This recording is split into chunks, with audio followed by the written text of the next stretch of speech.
Step 1. Tighten the 2 screws on both sides. Step 2. Fix the plastic plate.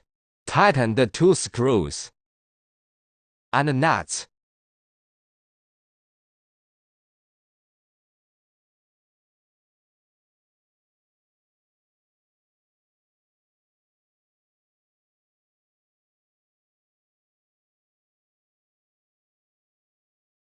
Step 3. Align the 2 screws in position.